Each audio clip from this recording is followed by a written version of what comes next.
Detail చూస్తే అన్నమయ్య జిల్లా చిన్నమండెం మండలంలో మంత్రి మండిపల్లి రాంప్రసాద్ రెడ్డి విస్తృతంగా పర్యటించారు. వివిధ అభివృద్ధి కార్యక్రమాలకు ఆయన శ్రీకారం చుట్టారు. చిన్న నర్సుపల్లిలో 25 లక్షల రూపాయలతో సీసీ రోడ్డు నిర్మాణం పనులు ఆయన ప్రారంభించారు. చిన్నమండెంలో 50 లక్షల రూపాయలతో పశువుల ఆసుపత్రి నిర్మాణానికి భూమి పూజ చేశారు. పొలిమీరపల్లిలో 40 లక్షల రూపాయలతో నిర్మించిన సీసీ రోడ్డును మంత్రి మండిపల్లి ప్రారంభించారు. ప్రజల కోసం పనిచేసేది ఏకైక కూటమి ప్రభుత్వం మాత్రమే అన్నారు మండిపల్లి.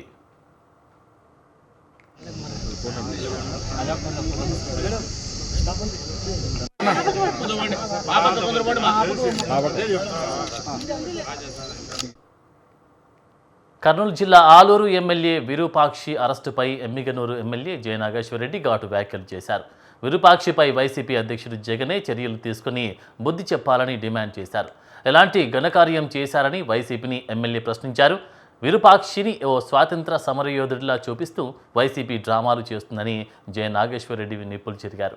ప్రజలపై ఎదురుదాడులు చేస్తే వచ్చే ఎన్నికల్లో వైసీపీకి 11 సీట్లు కూడా రావని జె నాగేశ్వరరెడ్డి హెచ్చరించారు. రాత్రి ఈ జిల్లాలో ఒక సంఘటన జరిగింది. ఎంత ఆశ్చర్యం వేస్తుందంటే ఆలూరు నియోజకవర్గంలో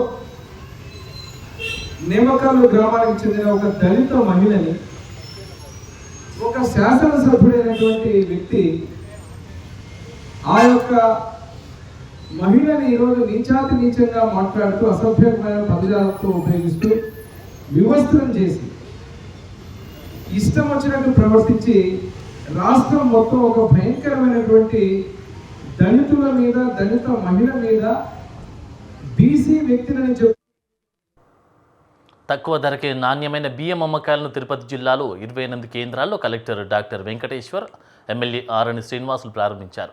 ఆగస్టు 1వ తేదీన రాష్ట్ర వ్యాప్తంగా ఈ కార్యక్రమం మొదలైంది. మార్కెట్లో కిలో 65 నుంచి 70 రూపాయలు ఉన్న స్టీమ్డ్ బీపీటీ బియ్యాన్ని 52 రూపాయలకు, 58 నుంచి 62 రూపాయలున్న రా బీపీటీ బియ్యాన్ని 50 రూపాయలకు ఇస్తున్నట్లు కలెక్టర్ తెలిపారు. వర్షాభావ పరిస్థితుల నేపథ్యంలో బియ్యం ధరలు పెరగకుండా చూసేందుకు ప్రభుత్వం ఈ నిర్ణయం తీసుకుందని ఎమ్మెల్యే ఆరణి శ్రీనివాసులు చెప్పారు. ఒక్కో రైస్ కార్డుకు నెలకు 26 కిలోల బియ్యం ఒకే బ్యాగులో ఇస్తామని కలెక్టర్ తెలిపారు.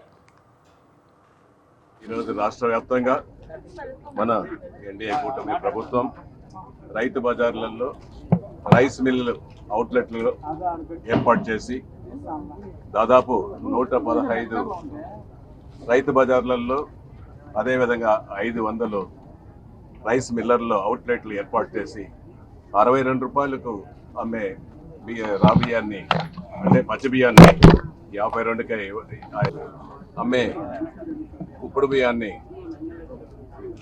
50 రూపాయలకే ఇవ్వడం కూడా జరుగుతూ ఉంది రాష్ట్ర వ్యాప్తంగా. ఇది మన ఎన్డీఏ కూటమి ప్రభుత్వం వచ్చిన తర్వాత సంక్షేమం, ఒక పక్క అభివృద్ధితో పాటు సంక్షేమంలో కూడా ప్రజలను మర్చిపోకుండా పేద ప్రజలకు ఉపయోగపడే విధంగా ఈ సన్న రైస్ కేజీ పైన 10 రూపాయలు, 8 రూపాయలు తగ్గించి ప్రతి చోట కూడా అందరికీ అందుబాటులోకి తీసుకురావడం. ఈరోజు సివిల్ సప్లైస్ డిపార్ట్మెంట్ రాష్ట్ర వ్యాప్తంగా కూడా మనకి ఒక ధరల స్థిరీకరణ కోసం బియ్యాన్ని, ఫైన్ వెరైటీ బియ్యాన్ని మనకి 2 రకాలుగా తక్కువ ధరలకు ఇస్తుంది. మార్కెట్లో మనం చూసుకున్నట్టయితే స్టీమ్డ్ బియ్యం బీపీటీ వెరైటీ 65 నుంచి 70 రూపాయలు వివిధ చోట్ల ఉంటే దాన్ని 52 రూపాయలకే ఈరోజు మనం ఇస్తున్నాం. అదేవిధంగా రా రైస్ బీపీటీలో ఇంకో రకం రా రైస్, అది కూడా 58 నుంచి 62 రూపాయలు బయట ఉంటే దాన్ని కూడా మనము 50 రూపాయలకి ఇస్తున్నాం. ఈ 2 రకాలు కూడా రాష్ట్ర వ్యాప్తంగా 115 రైతు బజార్లు, ఒక 500 రైస్ మిల్లర్స్ సేల్స్ పాయింట్స్, అవుట్లెట్స్లో ఇస్తుంటే మన జిల్లాలో 28 చోట్ల మనం ఇది చేస్తున్నాము. దాంట్లో భాగంగానే ఈరోజు తిరుపతి రైతు బజార్లో గౌరవ తిరుపతి శాసనసభ్యులు బాపట్ల జిల్లా చీరాలలో బియ్యం ధర తగ్గింపు అమ్మకాల కేంద్రాన్ని ఎమ్మెల్యే మాలకొండయ్య ప్రారంభించారు. రేషన్ కార్డు ఉన్నవారికి కిలో 52 రూపాయలకే సన్న బియ్యాన్ని ఎమ్మెల్యే అందజేశారు.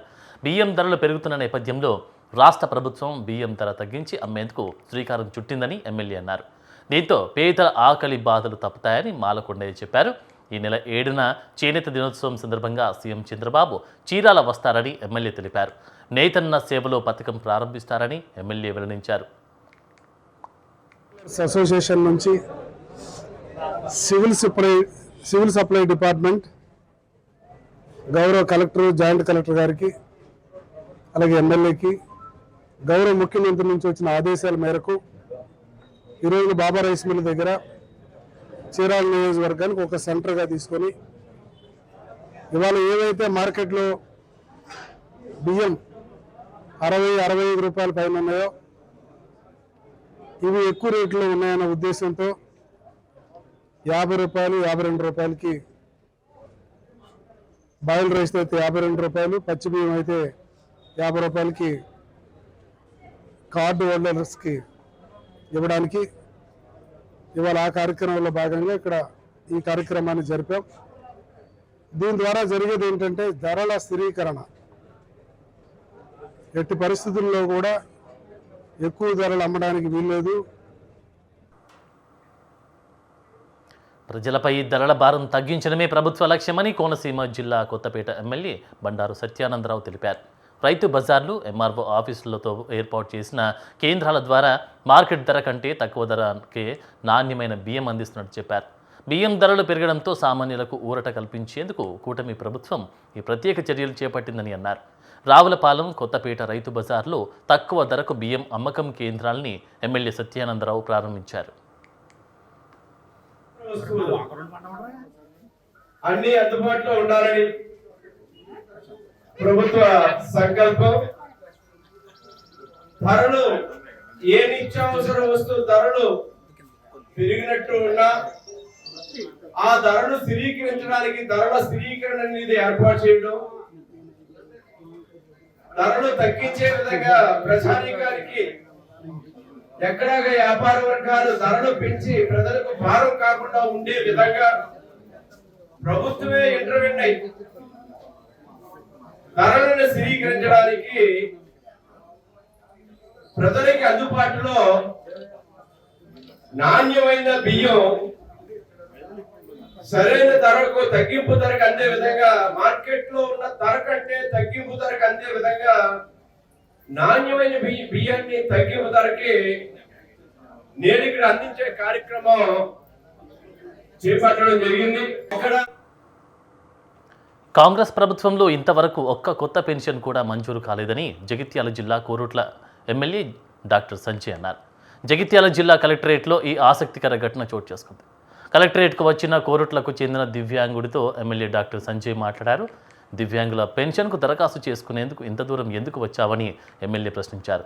ఇలాంటి సమస్యలపై నేరుగా తనకు ఫోన్ చేస్తే తానే చూసుకుంటానని దివ్యాంగుడికి ఎమ్మెల్యే భరోసా ఇచ్చారు. గవర్నమెంట్ వచ్చి 2.5 సంవత్సరాల్లో ఒక్క కొత్త వికలాంగుల పెన్షన్ రాలేదు, ఒక కొత్త వితంతు పెన్షన్ కూడా లేదు కనీసం. నేను చెప్పిన కదా దానికి అంతమంది అరే సత్యం బాబు రాష్ట్రం బాబు పెన్షన్ గురించి దూరం రావచ్చు, వేస్ట్ అక్కడ అప్లై చేసుకో అంటే ఆగస్ట్ 15వ తారీఖు వరకు ఇస్తామంటున్నాం. సరేనా? వస్తే నీకు ఇస్తారా? 3 ఏళ్ళైంది యోగం కాదు. ఒక్క కొత్త పెన్షన్ మన వికలాంగుల పెన్షన్ ఒక్కటి ఇవ్వలేదు. 3 ఏళ్ళు ఒక్కటి ఇవ్వలేదు. ఇప్పుడు రాష్ట్రంలో ఇక్కడ కాదు, రాష్ట్రంలో ఒక పెన్షన్ లేదు. మేము మొత్తుకునేది వితంతువులన్నా వికలాంగుల కన్నా ఏమన్నా పాపం వాళ్ళకి గడుస్తలేదంటే కూడా ఆగస్ట్ 15వ తారీఖు తర్వాత ఇప్పుడు ఏమైందంటే కేసీఆర్ ఇచ్చిన పెన్షన్లని ఇప్పుడు కొన్ని చనిపోయిన ఉన్నారు కదా, అవన్నీ మనకి ఇవ్వబోతున్నారు ఆగస్ట్ 15వ తారీఖు. అయ్యే ఇచ్చేది కొత్త ఏం కాదు, అది మిగిలిపోయినా ఇస్తా ఉన్నారు ఆగస్ట్ 15వ తారీఖు. సరే ఇస్తారు, వస్తుందమ్మా తప్పకుండా వస్తుందండి. 100కు 100% వస్తుంది. కొద్దిగా ఓపిక అంతే. సరే కొద్దిగా ఓపిక పట్టాను. విపక్షాల పట్ల వివక్షతో పాలకపక్షం అభివృద్ధి నిరోధకంగా మారిందని బీఆర్ఎస్ కార్పొరేటర్లు మండిపడ్డారు. పెద్దపల్లి జిల్లా రామగుండం కార్పొరేషన్లో ప్రతిపక్ష బీఆర్ఎస్ కార్పొరేటర్లకు అభివృద్ధి నిధులు కేటాయించడం లేదని కార్పొరేటర్ మేకల సమ్మయ్య ఆగ్రహం వ్యక్తం చేశారు. తిలక్ నగర్లో అనుమతి లేదంటూ ఇటీవల కూల్చివేసిన షాపింగ్ కాంప్లెక్స్ యజమానులను ఆయన పరామర్శించారు. అధికార కార్యక్రమాలకు కూడా స్థానిక కార్పొరేటర్ విషయంలో ప్రోటోకాల్ పాటించడం లేదని సమ్మయ్య నిప్పులు చెరిగారు. ప్రతి డివిజన్కు అభివృద్ధి నిధులు సమానంగా పంచాలని పాలక వర్గాన్ని డిమాండ్ చేశారు. మరి గౌరవ ఎంపీ గారు ఉన్నారు. మరి ఎంపీ గారు అనేటోళ్ళు మీకు తెలియకుండా వచ్చి రామగుండంలో ఏదైనా గవర్నమెంట్ కార్యక్రమాన్ని చేస్తే మీకు ఏమనిపిస్తుందో మీరే ఒకసారి ఆలోచించండి. మరి అలాగే బీఆర్ఎస్ పార్టీ కార్పొరేటర్లు మేము కూడా ఒక్కొక్క డివిజన్లో 3,000 మందికి 3,200 మందికి మేము జవాబుదారీతనంగా ఉన్నాము. మరి మా ప్రజలకు సమాన న్యాయం మీ కాంగ్రెస్ పార్టీ వాళ్లకు ఎలాగైతే సమాన న్యాయం చేస్తున్నారో మరి మాకు కూడా అలాగనే సమన్వయ న్యాయం చేయాలని డిమాండ్ చేస్తున్నాము. అలాగే ఈరోజు ఇక్కడ కూర్చోడాల వెనకాల అంటే మీరు న్యాయంగా ఏ తప్పు లేకుండా మీరు కూలిస్తే తప్పకుండా కార్పొరేటర్ కానీ ఇన్వాల్వ్ చేస్తారు. కానీ ఈరోజు మీ తప్పిదాన్ని కప్పిపుచ్చుకోవాలని మీ తప్పిదాలను ఖచ్చితంగా ఇక్కడ ఉన్నటువంటి కార్పొరేటర్ గారు ఎండగడతారనే అభద్రతా భావంతోనే ఈరోజు మీరు కార్పొరేటర్ గారికి కనీస ఇంటిమేషన్ లేకుండా ముగ్గు వేసినా కొబ్బరికాయ కొట్టినా కూల్చివేసినా ఏదైనా సింగరేణిలో సమస్యలు రావడం చేస్తున్నాయని బొగ్గు గని కార్మిక సంఘం అధ్యక్షులు మిరియాల రాజిరెడ్డి అన్నారు. సింగరేణి పాలకుల నిర్వీర్యం చేసే కుట్ర చేస్తున్నారని ధ్వజమెత్తారు. సింగరేణిని బతికించుకుందాం, కార్మికులను కాపాడుతుందాం అనడంలో భాగంగా ఈ నెల 9న కార్మిక చైతన్య భరోసా యాత్ర చేస్తామన్నారు. గుర్తింపు కార్మిక సంఘం ఏఐటీయూసీ ఐఎన్టీయూసీలు పాలకులకు వత్తాసుగా ఉన్నాయని రాజిరెడ్డి విమర్శించారు. సింగరేణికి ప్రభుత్వం బకాయిలు వెంటనే చెల్లించాలని డిమాండ్ చేశారు. సింగరేణి కార్మికుల 12వ వేతన కమిటీని వెంటనే వేయాలని TBGKS working president Madasi Rammurthy కోరారు. కార్మికులు లేదా బొగ్గు గని కార్మికులు ఎదురు చూస్తున్న వేతన కమిటీని తక్షణమే ఏర్పాటు చేయాలని టీబీజీకేఎస్ ఆధ్వర్యంలో కోల్ మినిస్టర్ని కలవబోతా ఉన్నాం. ఇవాళ సింగరేణి కార్మికుల సంక్షేమము లేదా సింగరేణి పరిరక్షణ పైన ఇవాళ కార్మికుల ఓట్లతో గెలిచినటువంటి కోల్ బెల్ట్ ఏరియా ప్రజాప్రతినిధులకు లేదా సింగరేణిలో 43 హామీలు ఇచ్చిన ఏఐటీసీకి 6 హామీలు ఇచ్చిన ఐఎన్టీసీకి ఏమాత్రం చిత్తశుద్ధి లేదు. కొత్త బ్లాకుల సాధనకు మేము 2021లో సమ్మె చేసినప్పుడేమో వేలం లేకుండా ఇవ్వాలన్నారు. కాంగ్రెస్ ప్రభుత్వం రాగానే మేము వాళ్ళ వేలంలో పోవాలనేటువంటి తప్పుడు విధానం తీసుకున్నారు. దాంతో మనకు కోల్ బ్లాకులు రావడం లేదు, అభివృద్ధి లేకుండా పోయింది. కార్మికులను తగ్గించే కుట్ర, డిస్మిస్లు చేసేటువంటి కుట్రకు తెరలేపినరు. ఇవాళ 7 సంవత్సరాలలో ఆధార్ శాతాన్ని చూసి వికారాబాద్లోని పలు వెంచర్లలోని ప్లాట్లను నిషేధిత జాబితా నుండి తొలగించాలని కలెక్టర్కు రియల్టర్లు వినతిపత్రం అందజేశారు. మాజీ ఎమ్మెల్యే డాక్టర్ మెతుకు ఆనంద్ కూడా రియల్టర్కు మద్దతుగా ఉన్నారు. వికారాబాద్ పరిధిలోని పలు వెంచర్లలో సాధారణ ప్రజలు కొనుగోలు చేస్తున్న ప్లాట్లు కొంతకాలంగా నిషేధిత జాబితాలో ఉన్నాయని ఆనంద్ చెప్పారు. దీంతో రిజిస్ట్రేషన్లు జరగడం లేదని ప్రజలు తీవ్రంగా నష్టపోతున్నారన్నారు. ఈ ప్లాట్లను నిషేధిత జాబితా నుండి తొలగించి రిజిస్ట్రేషన్కు అనుమతిస్తే ప్రభుత్వానికి ఆదాయం వస్తుందని అన్నారు. చెప్తే కమిషనర్ గారు మున్సిపల్ కమిషనర్ గారిని పిలిపించి ఇప్పుడే చెప్పడం జరిగింది. తొందర లోపల సబ్ రిజిస్ట్రార్ గారితో మున్సిపల్ కమిషనర్ గారితో సంబంధిత అధికారులతో అందరితోటి ఒక రివ్యూ మీటింగ్ పెట్టుకొని ఎక్కడ సమస్య ఉంది, ఏ విధంగా దీన్ని పరిష్కరిస్తాము అనేది మేము ఆలోచన చేస్తామని చెప్పి కలెక్టర్ గారు ఇప్పుడే హామీ ఇచ్చింది. కాబట్టి నేను కోరేది ఏంటంటే అధికారుల నిర్లక్ష్యము ఇక్కడ ఉన్నటువంటి మా వెంచర్లు చేసుకునే వాళ్ళందరికీ శాపంగా మారకూడదు. ఇప్పటికే గతంలో 50 ఎకరాలు పలికేటటువంటి 50 లక్షలు పలికేటటువంటి ఒక ఎకరం ల్యాండ్ 40 లక్షలకు కూడా ఎవడు అడుగుతలేడు. గతంలో ₹1 కోటి పోయినటువంటిది 80 లక్షలకు కూడా ఎవడు అడుగుతలేదు. మూలిగే నక్క మీద తాటికాయ పడ్డట్టు ముందే మీరు మీ నిర్వాహకమా అని చెప్పి హైడ్రా మూసి అని చెప్పి మొత్తం రియల్ ఎస్టేట్ అంతా డమాల్ అయిపోయినటువంటి ఈ సిచ్యువేషన్ లోపల ఉన్న ఆ ప్లాట్ అమ్ముకొని బిడ్డ పెళ్లి చేసుకుందామనో లేకపోతే ఇల్లు కుదువ పెట్టుకొని లేకపోతే ఏమన్నా తప్పు తెచ్చుకొని ఏదన్నా లోన్ తెచ్చుకొని ఏమన్నా చేసుకుందామంటే వాళ్లకు తీవ్రమైనటువంటి ఇబ్బంది కలుగుతున్నది. కాబట్టి నేను ఇక హన్మకొండలోని అంబేద్కర్ జంక్షన్లో ఉద్రిక్తత చోటు చేసుకుంది. తెలంగాణలో పెండింగ్ ఫీజు రియంబర్స్మెంట్ స్కాలర్షిప్లు వెంటనే విడుదల చేయాలని ఏబీవీపీ ఆధ్వర్యంలో విద్యార్థులు శాంతియుత నిరసన చేపట్టారు.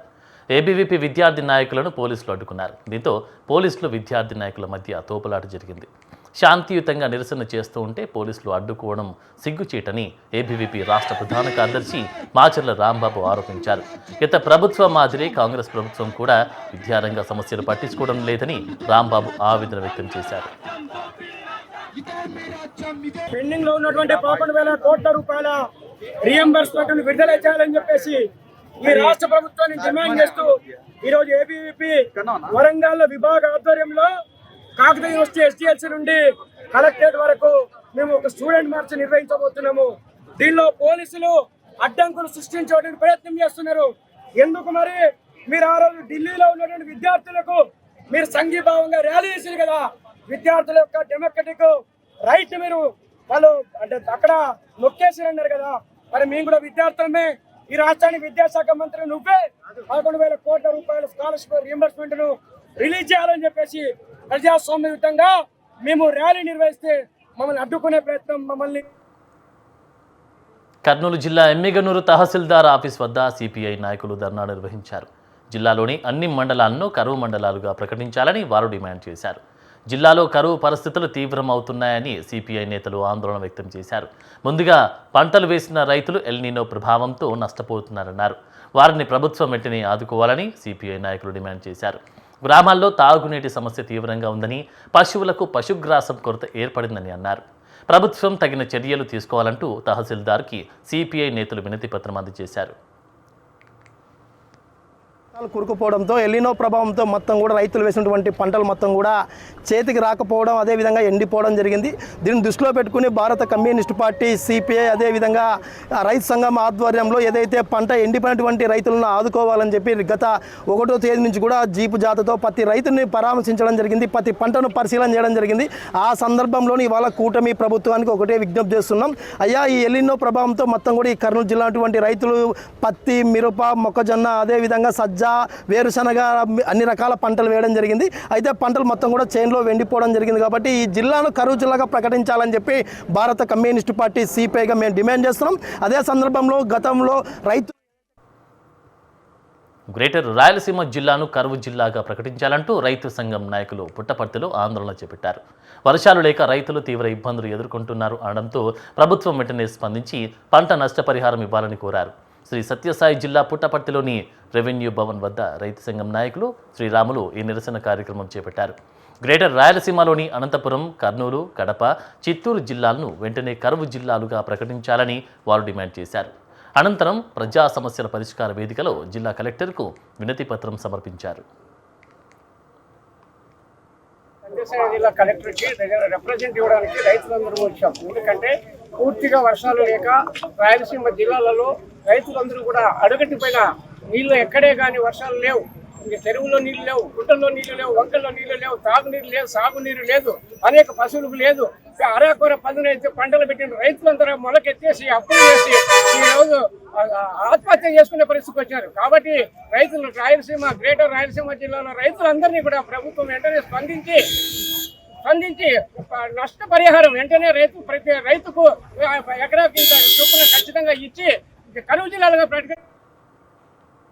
నంద్యాల జిల్లా ఆలగడ్డ విద్యుత్ బిల్లుల చెల్లింపు కార్యాలయం వద్ద విద్యుత్ వినియోగదారులు నిరసన వ్యక్తం చేశారు. బిల్లుల చెల్లింపు కోసం వచ్చిన వినియోగదారుల నుండి అధికారులు బిల్లులు తీసుకోకపోవడంతో తీవ్ర నిరసన వ్యక్తం చేశారు. ఈ నెల నుండి విద్యుత్ బిల్లులు ఫోన్పే, గూగుల్ పే ద్వారా మాత్రమే చెల్లించాలని అధికారులు సూచించడంతో వినియోగదారులు తీవ్ర ఇబ్బందులు ఎదుర్కొంటున్నారు. తాము ఉన్నతాధికారుల ఆదేశాలు అనుసరిస్తున్నట్లు విద్యుత్ శాఖ ఏఏఓ శ్రీనివాసులు తెలిపారు. ఉన్నతాధికారుల దృష్టికి సమస్యలు తీసుకెళ్లి పరిష్కరిస్తామని శ్రీనివాసులు తెలిపారు.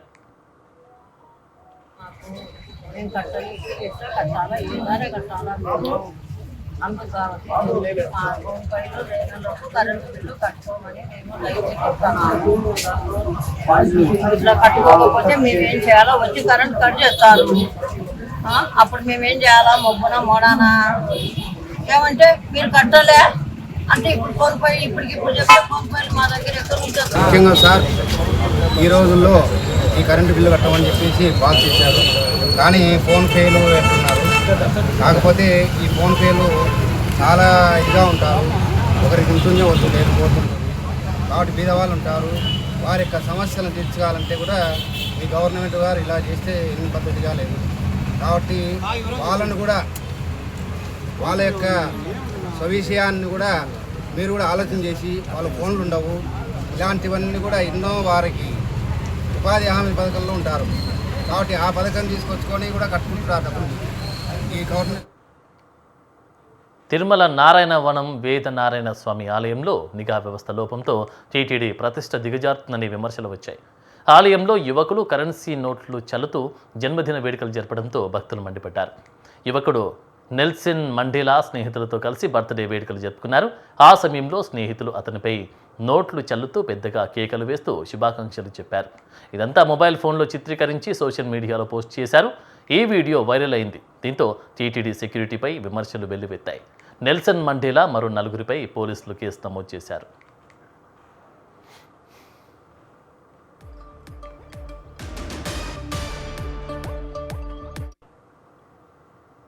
యాదవులను సినిమాల్లో కించపరిస్తే సహించబోమని టీడీపీ నేత శ్రీకృష్ణ యాదవ్, సంక్షేమ సంఘం వ్యవస్థాపక అధ్యక్షులు మూర్తి యాదవ్ చెప్పారు. ప్రపంచవ్యాప్తంగా 3% ఉన్న యాదవులను సినిమాలో కించపరిచే సన్నివేశాలు చూపిస్తున్నారు అని వారు మండిపెట్టారు. యాదవ సమాజాన్ని అవమానిస్తున్న వారిపై చర్యలు తీసుకుంటామని వారు హెచ్చరించారు. సోషల్ మీడియా పెద్దగా లేని రోజుల్లో యాదవులను విలన్గా చిత్రాల్లో చూపించేవారన్నారు. ఇప్పుడు కూడా అదే ధోరణితో ఉంటే చర్యలు తప్పవని చెప్పారు. యాదవ సామాజిక వర్గాన్ని విలన్లుగా చిత్రీకరించడానికి స్వస్తి చెప్పాలని కోరారు. దేవుడు కూడా మెచ్చడు. కులం మీద ఇంత ప్రాధాన్యమైన కులం మీద జోకర్లుగాను విలన్లా మీరు చిత్రీకరించి సమాజం మీద వదిలితే అది అలా కంటిన్యూ అయిపోద్ది. నేను ఢిల్లీలో మొన్న ప్రకాశం జిల్లాలో అంతకుముందు అనకాపల్లి జిల్లాలో what is going on here, దీన్ని ఆపాలి. ఎక్స్పెషల్లీ ఈ సినిమా ప్రభావం చాలా గట్టిగా పడుతుంది. ఇక తల్లిసి 10 మందిని నరికేస్తే చదువు స్టాప్ అయిన వాళ్ళు లేకపోతే అధ్యక్షులు ఉన్నోళ్ళు ఆ మైండ్లో అదే ఆ పొలం. ఏలూరు జిల్లా చింతలపూడి మండలం మక్కినవారిగూడెంలో మద్యం షాపు యాజమాన్యం సిబ్బంది అక్రమ వసూళ్ల ఆరోపణలు వచ్చాయి. ప్రభుత్వ ఎక్సైజ్ నిబంధనలు పట్టించుకోకుండా అక్రమ వసూళ్లకు పాల్పడుతున్నట్లు విమర్శలు వస్తున్నాయి. ప్రభుత్వ నిర్దేశిత ఎంఆర్పి కంటే అధిక రేట్లు వసూలు చేస్తున్నారని పలువురు మండిపడ్డారు. రాత్రివేళ షాపు వెనుక అనధికారికంగా బెల్ట్ షాపు నిర్వహిస్తూ మందుబాబుల జేబులు గుల్ల చేస్తున్నారంటున్నారు. క్వార్టర్ మద్యంపై 30 రూపాయలు ఉంటే అదనంగా తీసుకుంటున్నట్టు చెప్పారు. రసీదు ఇవ్వడం లేదని మద్యప్రియులు వాపోతున్నారు. ప్రశ్నించిన వారిపై సిబ్బంది దాడులు చేస్తున్నట్లు తెలిపారు.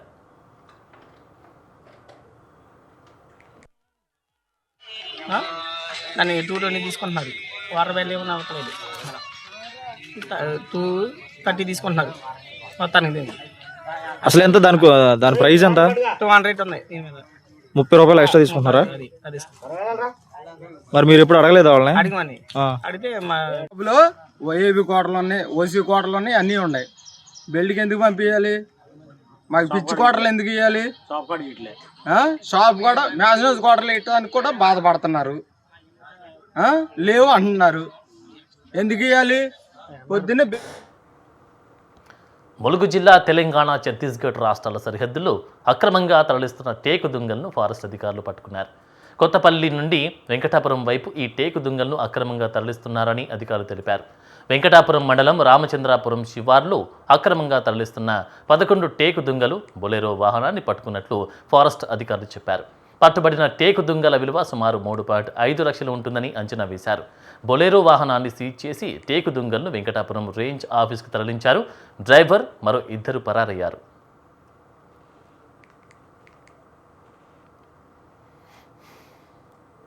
నిర్మల్ జిల్లా బాసర గణేష్ నగర్ కాలనీలో నిర్వహించిన తనిఖీల్లో పోలీసులు భారీగా వాహనాలను స్వాధీనం చేసుకున్నారు. పోలీసులు చేపట్టిన ప్రత్యేక తనిఖీల్లో పత్రాలు లేని, నిబంధనలకు విరుద్ధంగా నడుస్తున్న 6 ఆటోలు, 54 ద్విచక్ర వాహనాలు, 1 లారీని సీజ్ చేశారు. వాహనదారులు తప్పనిసరిగా డ్రైవింగ్ లైసెన్స్, రిజిస్ట్రేషన్, బీమా, ఇతర అవసరమైన పత్రాలు వెంట ఉంచాలని పోలీసులు సూచించారు. ట్రాఫిక్ నిబంధనలు పాటిస్తూ సురక్షితంగా ప్రయాణించాలని ప్రజలకు విజ్ఞప్తి చేశారు.